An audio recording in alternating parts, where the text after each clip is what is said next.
Display and welcome to the Tibet Museum bi-monthly talk series. As some of you might have known that in order to raise awareness about Tibet and its present situation, the Tibet Museum conducts bi-monthly talk series by inviting researchers, scholars and Tibet experts. But today we have here with us Mr. Vincent Dalla, who is currently a research fellow in Tibet Policy Institute, Central Tibetan Administration. And about his studies and his work experience, Mr. Vincent Dalla obtained his MPhil degree in Mass Communication from the Department of Journalism and Communication of the University of Madras in the year 2014. And his dissertation as part of his MPhil degree is Social Media and Rise of Arab Spring. Earlier he has worked as freelance journalist and contributor to several photography and documentary projects. He is currently doing research on social media and Tibet under TPICTA. And this is a small introduction about our today's speaker, and now I would like to call upon our speaker and start his presentation on Chinese censorship versus Tibetan activism on social media with special reference to contemporary issues. And we have arranged some tea and cookies for our audience, so please feel free to grab it while on your way back home. Thank you. Yes.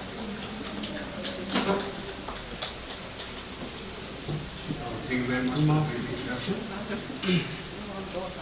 I would like to thank Tibet Music for giving us this opportunity to express our research presentations and research experience. Well, today what I'm going to tell you about is Chinese censorship versus Tibetan activism on social media with special reference to contemporary issues. Well, the contemporary period has come to invariably known as age of information, cyber networking age. In this social media based age, we can create our own identity, live vicariously through the lives we generate on social media platforms. There has been tremendous rise on the growth of online social networking in recent times. Facebook, Twitter, and Instagram are well documented. For instance, recently Facebook has celebrated its 13-year anniversary with 2 billion active users around the world, which it shows that 2/7 of humanity is connected to a single portal. That has given us enough reason not to manipulate information what we create and share online. Well, if you go through the details of the episode of Tibetan activism on 1987 and 89, at that time, there was no any social media, internet access, and informations were relatively kept inside Tibet. Nowadays, the time has changed. For instance, during 2008 protests, all around the 3 provinces of Tibet, what happens inside Tibet, each day the update comes very quickly, within a few minutes or within few hours. That much has changed in the getting of information. Nowadays, the protests were no longer local. A single click of mouse can address to a global audience.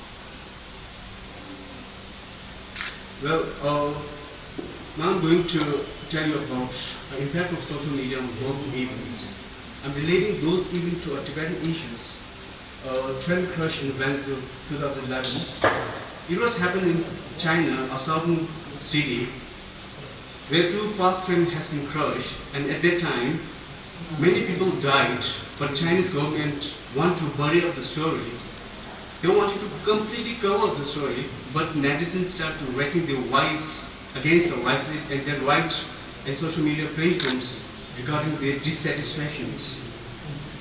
It has got a huge attention from the government, and they led 5 days of freedom of expression. It is the first time in Chinese history letting free censorship. During that time, more than 1 million messages has occurred, and as a result, they abolished Chinese rabbi minister, and he was put 10 years in prison. That is the kind of consequences in China.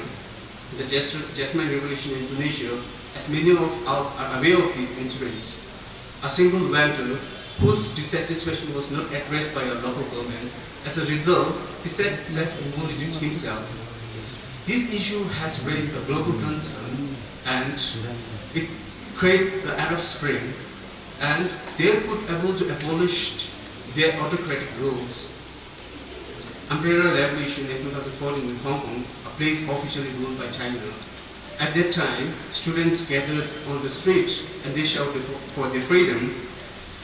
It is widely covered by different newspapers. And finally, Chinese start to ban the social networkings like Instagram for the first time. And in Twitter itself, there are more than 10 million messages has been circulated between September 26 to September 30. That much attention has been reached globally. For the last several years, for us Tibetans, whatever incidents we need to embrace, either inside Tibet or outside, we are using our social media platforms to express our views, opinions, and ideas.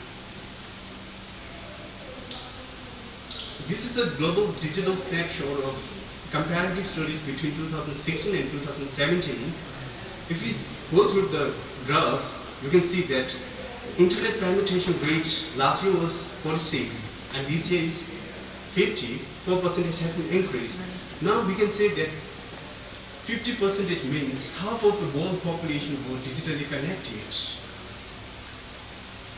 More than half of the world use smartphones to connect each other. During my research, I'm looking at different theories on which are applicable to my research. A few theories mentioned over here: gatekeeping and spiral of science theory. In gatekeeping theory, it is like we used to, in the mainstream journalism, to filter the wanted things, and in social media we don't need to filter. Whatever we want to express our opinion, we can write. There is no any censorship. We can do whatever we would like to do on that platform. The spiral of science theory is like that. It was created by Nguyen Newman, and he says that many of us who always stay away from the opinions, thinking like that we are isolated and we didn't join for the majority decisions, thinking that we may get away and our idea will not pop up.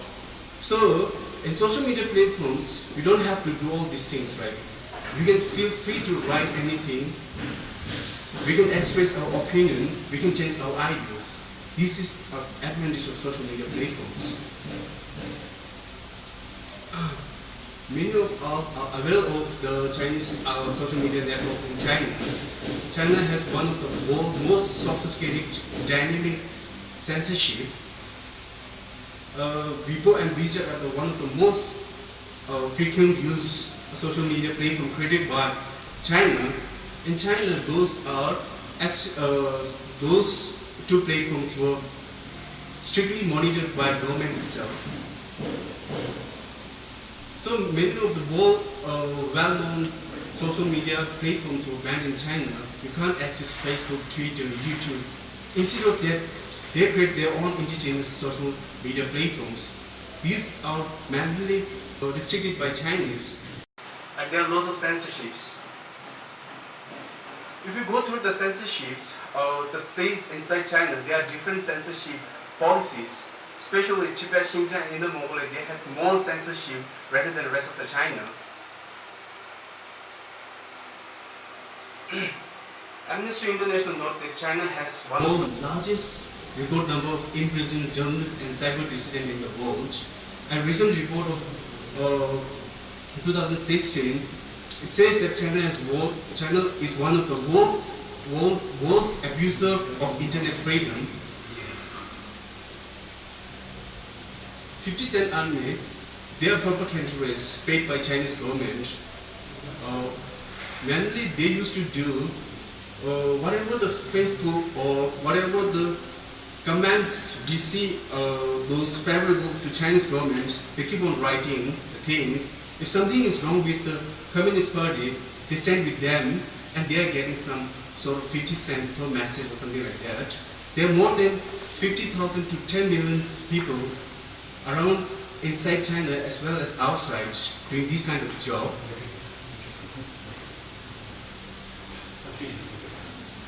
As I have said, most of the majority social media platforms were banned in China, but still there are 1% of Facebook users in China. Means it comes around 700,000 users.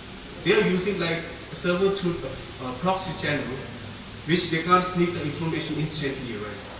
So they could access Facebook, YouTube, and other social media platforms. Those foreign companies wishing to establish inside China, they need a permission. They need to listen to Chinese restrictions and whatever the policies they recommend. They need to acceptable whatever the circumstance. If they do like that, they can establish, and that could be also renewed every year. Like I told you before, most of the global social networks were banned. Instead of that, there are similar copycat in Chinese. For example, Google Baidu, Twitter, Weibo, and Facebook Renren, YouTube Youku, WhatsApp, WeChat. A similarity is between there. They can't ban completely, but instead of that, they make a similarity like global social networks. This is the monthly user of social network in general. Facebook becomes 2 billion active users recently, and among them, WeChat, it belongs to Chinese. It's very popular. This is kind of the only platform that Tibetan inside and outside, connecting, bonding, and bridging the communication gap between two. Many of Tibetan in exile use this platform to communicate their family inside Tibet. Nowadays, due to odd number of Chinese tourists visiting inside Tibet, when they visit on the Tibet, they feel like something different. Actually, they are brainwashed by Chinese government, like Tibet is kind of barbaric and Tibet is kind of a poor country. When they reach to the actual site, it's completely different. The situation in Tibet is very tense. Every 100 or 200 miles, Chinese police, surveillance, CC cameras everywhere. They are feeling suffocated, and they try to write and they try to sympathy with Tibetan peoples, and they write their experience in social media platforms like Chinese bloggers. They used to write details. Some of the Chinese tourists, they say like that social stability in Tibet will never be achieved through heavy security measures and suppression of human rights. Because there are lots of suppressions. If you go in the reality, it is completely different from the official propaganda. Many Chinese netizens shows their solidarity with the Tibetans, and they are very much sympathy for recent Tibetan self-immolations. More than 150 Tibetans has been self-immolated inside Tibet.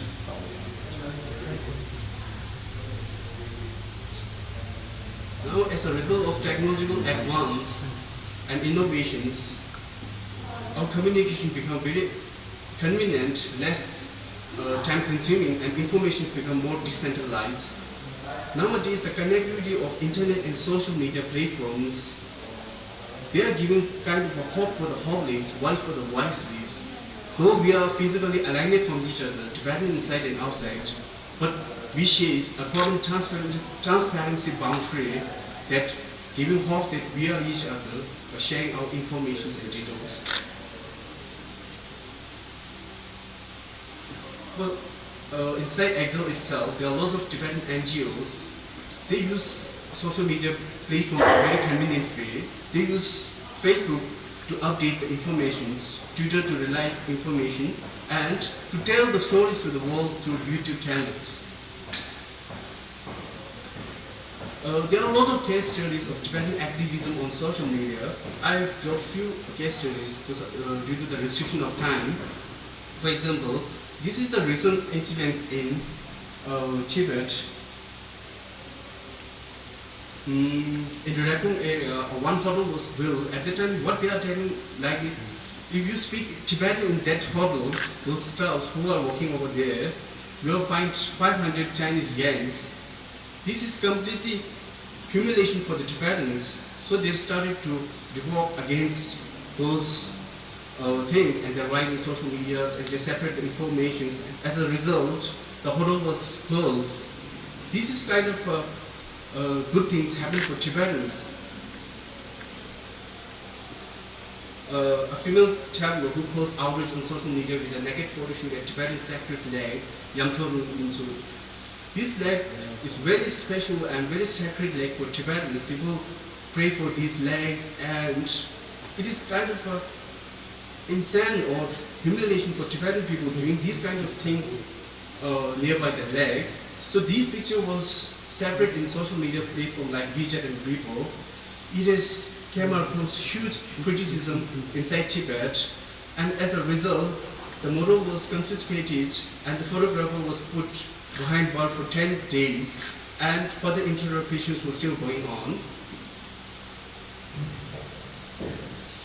Implication of rise of citizen journalists. Nowadays inside Tibet, most of the international journalists, reporters, photographers, and researchers were banned to visit Tibet unless until they get some permission from Chinese government.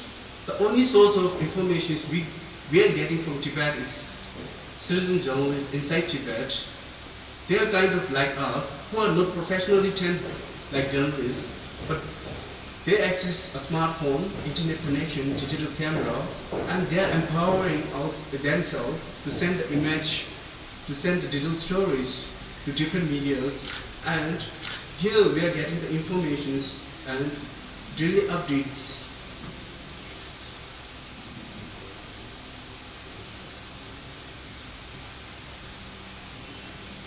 If I categorize the citizen journalism, there are four categorized.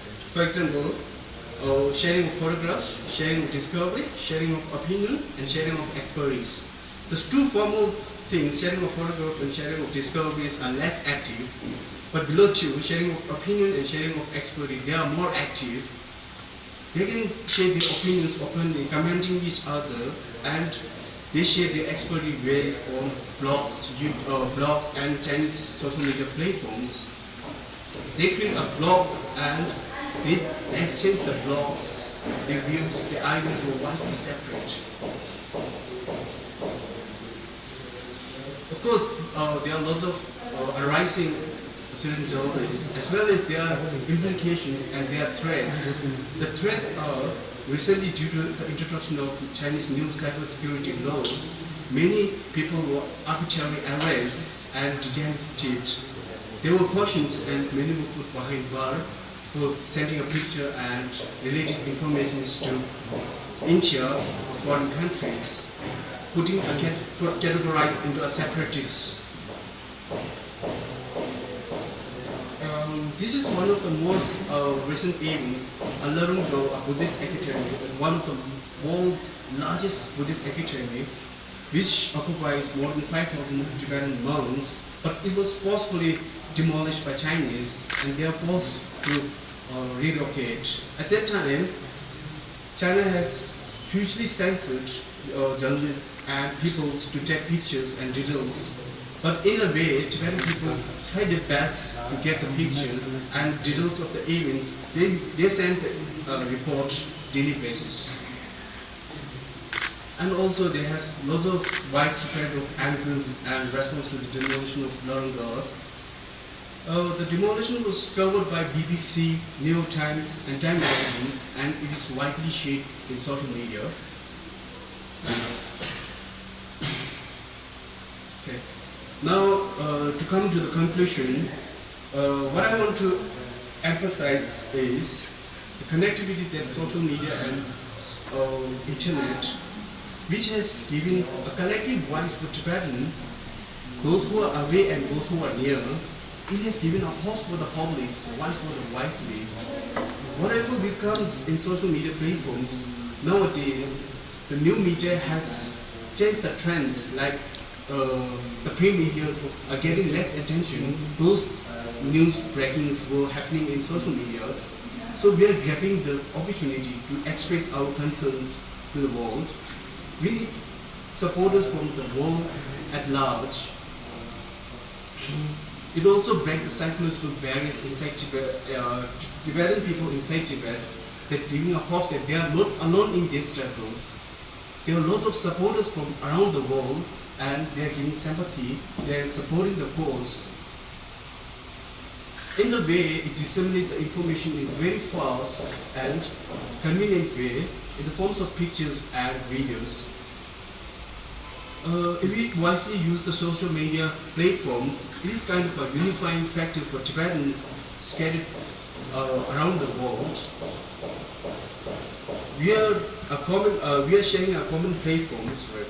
So sometimes what is happening inside social media is there are lots of Chinese propagandists, as I told, 50 Cent Army. When they came on social media, they are making lots of bias, indiscriminate comments without proper ID, proper photo, proper details, and they are arising the issues. And some of our Tibetan people, they don't know the details and they are just fighting back. They are just responding to those silly questions and silly answers. This is not a proper way. If we keep on doing like that, then it may divide our community in a worse way. So, whatever we need to do is like the fake ID, bias, and discriminatory comments on social media content and create. We need to give more awareness to that issues. This is kind of the thing that so far what I'm researching, and still it's kind of a working paper, and I'm researching on more. And soon I'm going to do a field survey. Want to know about how many Tibetan social media users in which platforms they give more attention and details, right? On that base, I need to give some recommendations. That's it. Thank you so much.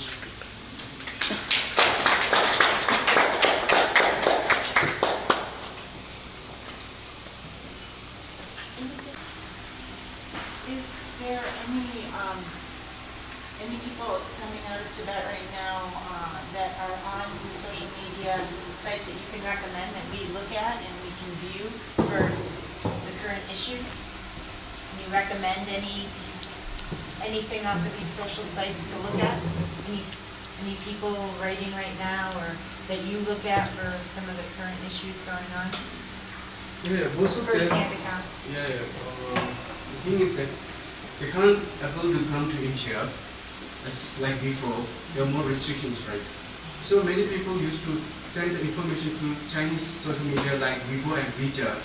These platforms are very popular. So these informations were mainly sent inside India. So from here, there are lots of journalists and reporters, right? They are directly getting the information. When they get the information, they used to publish the information to a different media source.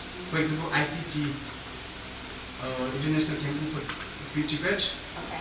Yeah. They are very much aware of the daily basis. They want lots of abundant of informations. So you can rely on those websites, ICT websites. ICT. Yes, freetibet.org. Freetibet.org. Thank you. And human rights. There's certain number of websites which are more reliable. Tibetan Center for Human Rights. Yeah, Tibetan Center for Human Rights. Thank TCH. you.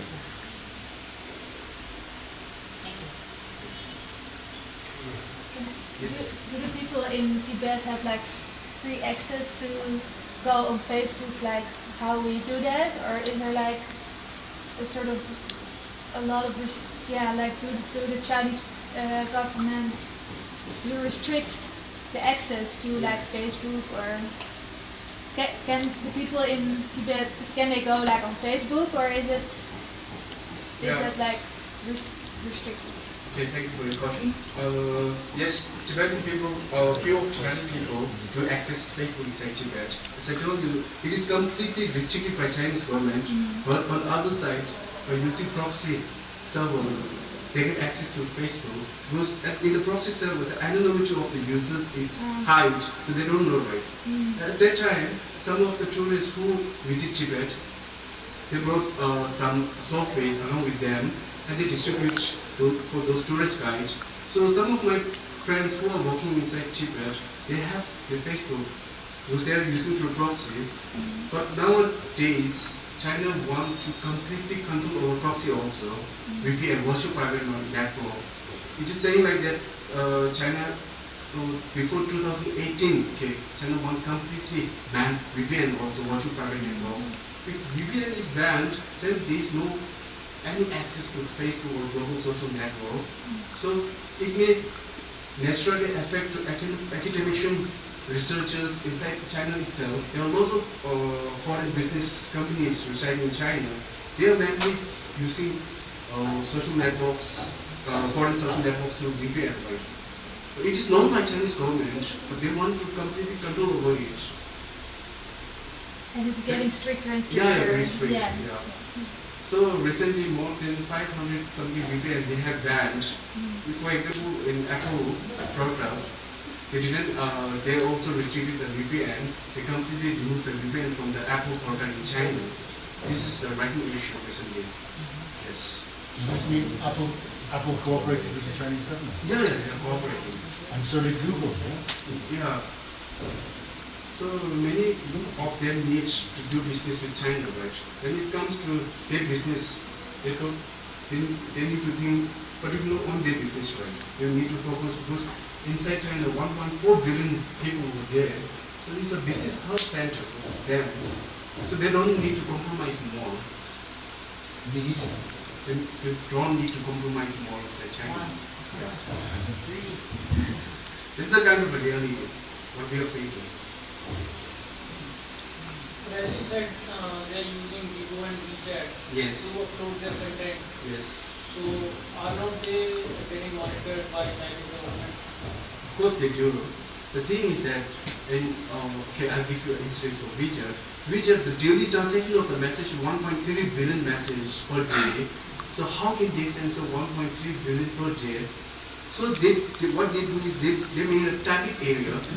Those target areas were daily, they monitor and surveillance were put.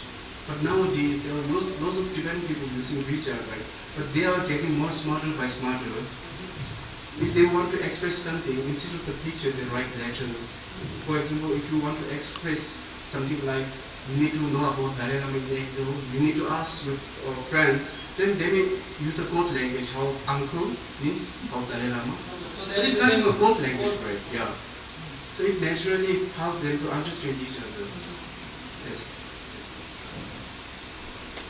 Even they express their opinions in very light-hearted manner, using not directly addressing the issue, using image, rhymes, romanized letters instead of their. This could better not to censor. But many of the people in Tibet, they are doing self-censorship. They are fighting, they're frightened and thinking like that they may getting censored by Chinese government, and they didn't touch any political issues. How much percent of Tibetan population over there right now in the China is still active on social media? Population is exactly around 5 million. So we call 6 million in India, right? 6 million, 1.2 million inside exile, and the rest of them inside Tibet, majority.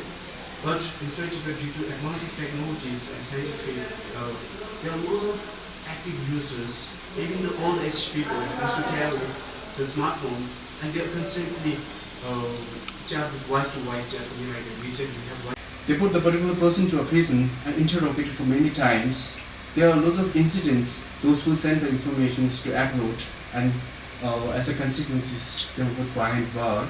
But people are getting more smarter, as I told you before, and they do best possible way not to catch themselves.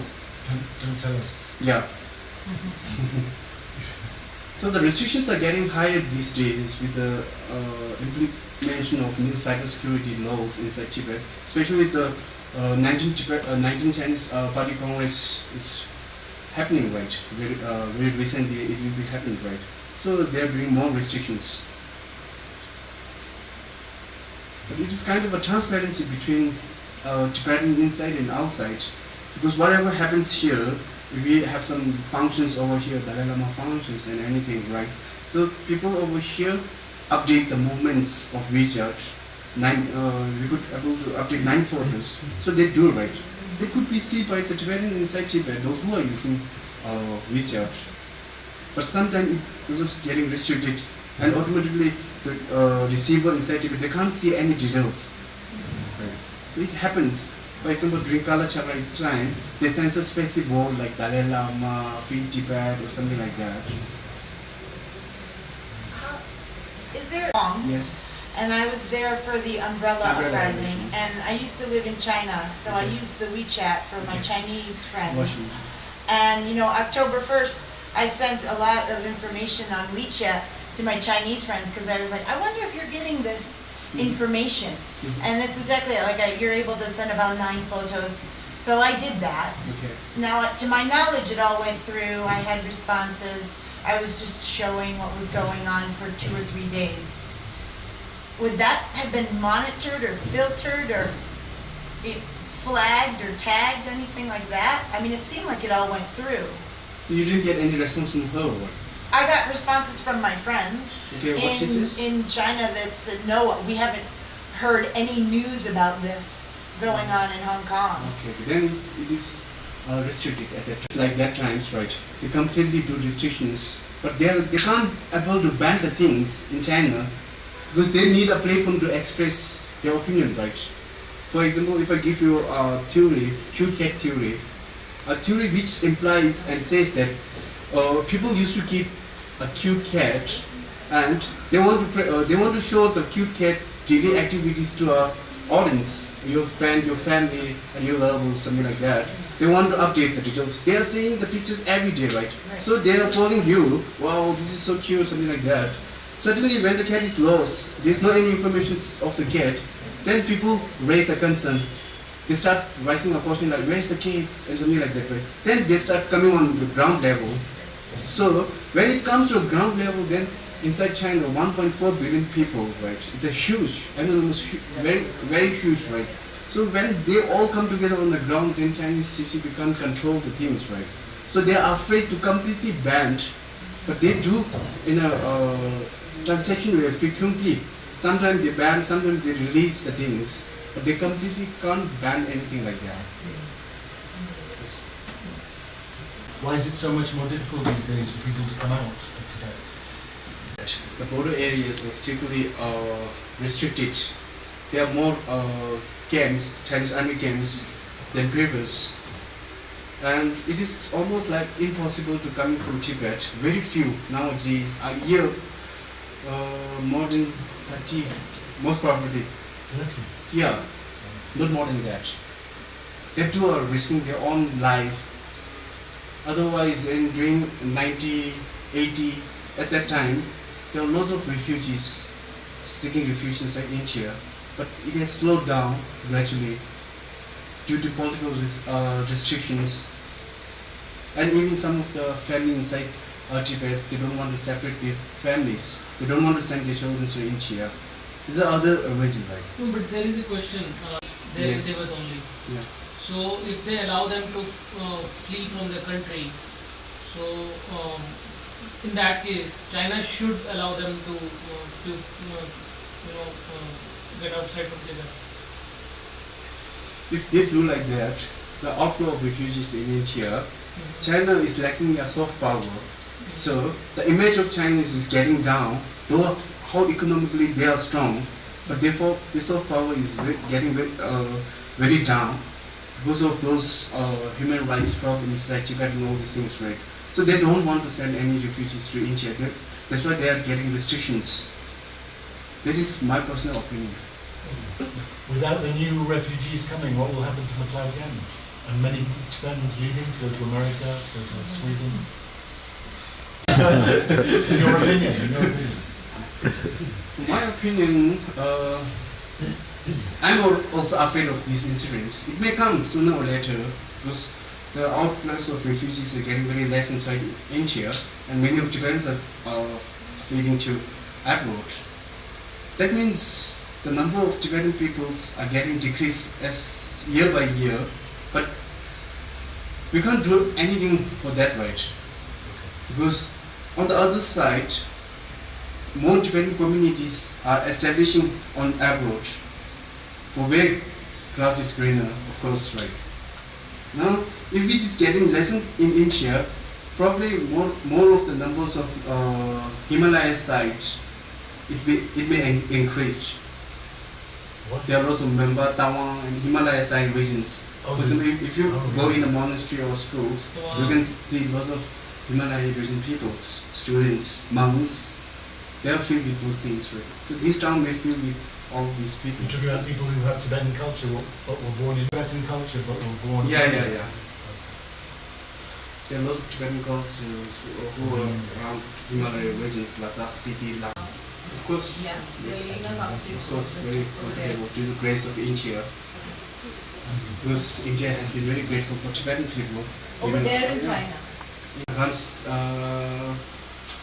some of people are leading a prosperous life because they are listening whatever Chinese says, but in reality there's not any freedom. If you want to surmount a prayer in your house, you need to seek a permission. So can you do that every time going for permission to seek a prayer in your house? Not You can't, right? You feel suffocated. Most of the elders inside Tibet, they are getting more suffocated. And nowadays, especially in Tibet, youngsters are getting more united. And they know what they are lacking, right? They're feeling the feeling of incomplete. So, in the sense, the real freedom is not there. The Chinese are trying to suppress Tibetan religion. Yes. In many Western countries, religion is naturally becoming less and less important with Yes. younger people. I think in Iceland there are about 0.1% of people who believe in God. So are they being successful in Tibet? Are less and less people interested in religion because they're being pressured not to? To Maybe religions. young people don't always follow their elders in following the traditions and religion. Tibet are getting quite lesser as compared to earlier. Is that But- because the Chinese Yeah, do yeah. not allow it? Not a They are natural. doing lots of restrictions inside monastery itself, right? So they are prohibited to recite the mantras, to praise their lamas. For example, they can't recite the praise mantra to Dalai Lama, right? So it naturally gets suffocation for them. So they prefer to stay idle rather than joining for a monk and so joining for a monastery. But many of the youngsters inside Tibet, they're more secular. They're doing more prayers because it is kind of inherited feelings for them from their elders. So they can't deny. Thank you very much.